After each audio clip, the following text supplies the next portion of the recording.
And the state is now looking at ways to maximize any and all federal dollars it would receive under this new stimulus package working its way through the Hill. The governor of New Jersey, John Corzine, joins us this morning with more on that. Governor, welcome. Good to see you again. Good to be here, Carl. Before we get to stimulus, people are worried about, we're going to get some jobless claims numbers today. People worried about double digit. There are some counties in Jersey where we're there.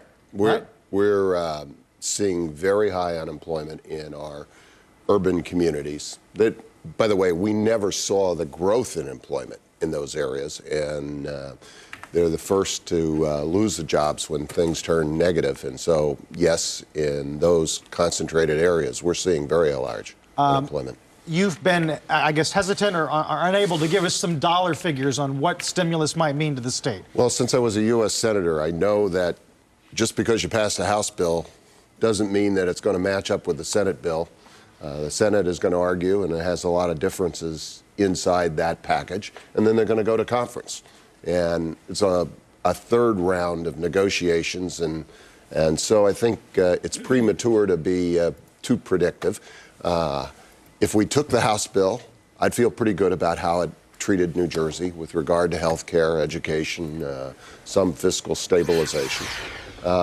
What I hear coming out of the Senate is generally in that range. There are things that you like in both bills here or there, but the reality is that we have a bold program. We're sitting on this program probably 6 weeks ago with Jack Welch, and he and I were playing poker about who was going to bid the highest on how big the program should be, and I think they got into the range where it is filling the gap for the slowdown in GDP that is occurring because of consumers and investment in a reasonable way.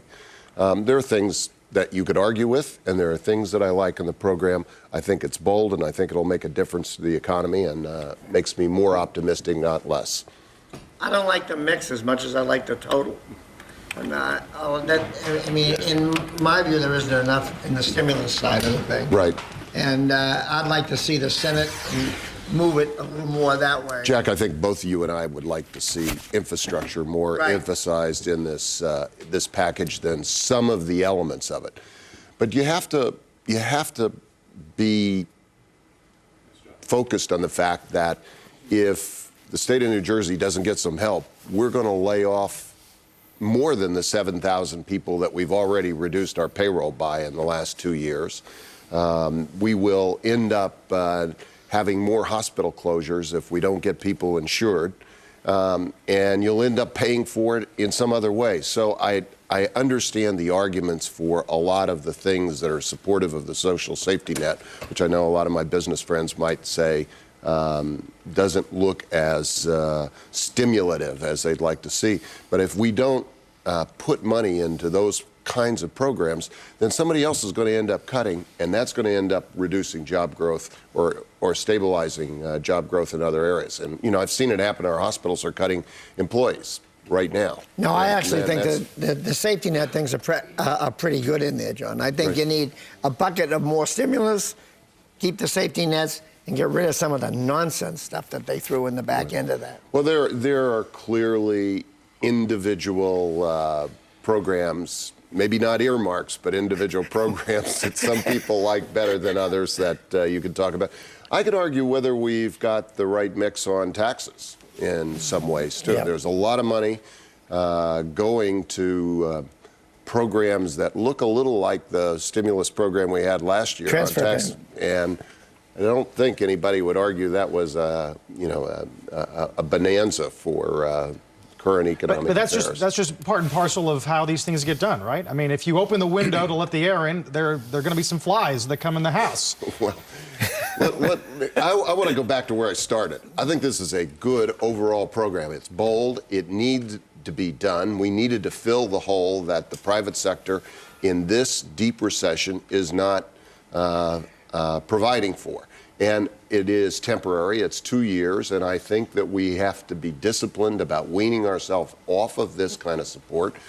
We need to get the economy going. You know, there are other things that have to be done at the same time. You know, you guys talk about aggregate banks and all kinds of other issues. Bad bank, good bank? I think we have to get to some kind of aggregate bank. You know, a format that looks a little like the RTC. It's going to have little different characteristics. Do we pay more than what they're worth, the assets, and I don't. I actually that, don't, or do we try no, to actually? I think you have to pay what the market says. That's the zero. value. No. If it's illiquid, there are a lot of people that want to buy so-called bad assets at distress levels because they think there's going to be an opportunity. Soros yesterday said he'd buy the good one, but not the, not the bad well, ones. I think when they get around to evaluating that, people will find value in a lot of the things that are not marked to market, so to speak, on the balance sheets. And then mortgages. What should we do? Should we buy all these treasury bonds and try and drive rates down, mortgage rates down, or should we just pay everyone's mortgage off? I'm always been for programs that work towards mortgage modification, keep people in their homes, get them back into. We keep talking about it, but we just. I understand, because a lot of people say, well, if you help out Joe. And John's been paying his mortgage, that doesn't seem fair.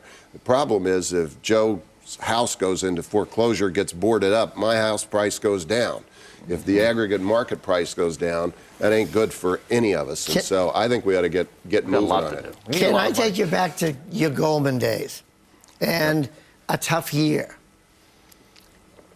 Don't you have to pay your best players bonuses? You in do, this system, but you have to scale it back pretty dramatically. And by the way, you also let some people go. Right. You have some visible. For me to be defending investment banking bonuses is insane. I mean, I'm the last guy in the world. I think I remember having a conversation with you one time where I got excoriated about that when I was in another seat. Because you were going to be able to take all our people if we cut them back. Right. First of all, you got to start. You got to look at where we started from. And if the levels were ridiculously off the charts, well, then you got an adjustment that starts there. Then you do have to protect your franchise with your very best people and leadership. You need leaders that are going to survive. Now, people could question whether we picking the right leaders, since we've got guys that were running institutions that ended up being failed. That's so, there's a tension here. But you got to have somebody that understands how you created some of these instruments. And, it's the same thing that was one of the strongest arguments for Geithner, is that he knew how we got here, knew the details of it, and it made him stronger for moving forward. And so there are people that you want to keep, absolutely. And the mobility in that industry is incredible. Although the mobility part is down pretty significantly right now. First of all, you had a shrinkage of the number of players.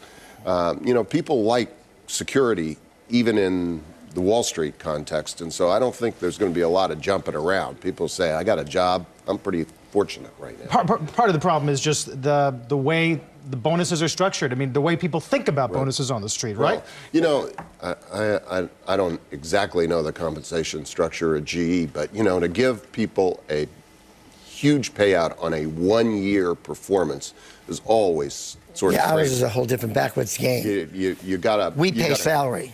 And then you get stock that performs over a period of time, and you've got to sustain what you produce, not just produce it 1 year at a time. Really quick before we go, Pfizer Wyeth, does that portend good things or bad things for the state?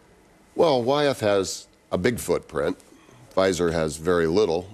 Looks like Pfizer is buying Wyeth, so it always sets up a dynamic that you worry about. I've talked to both of the CEOs.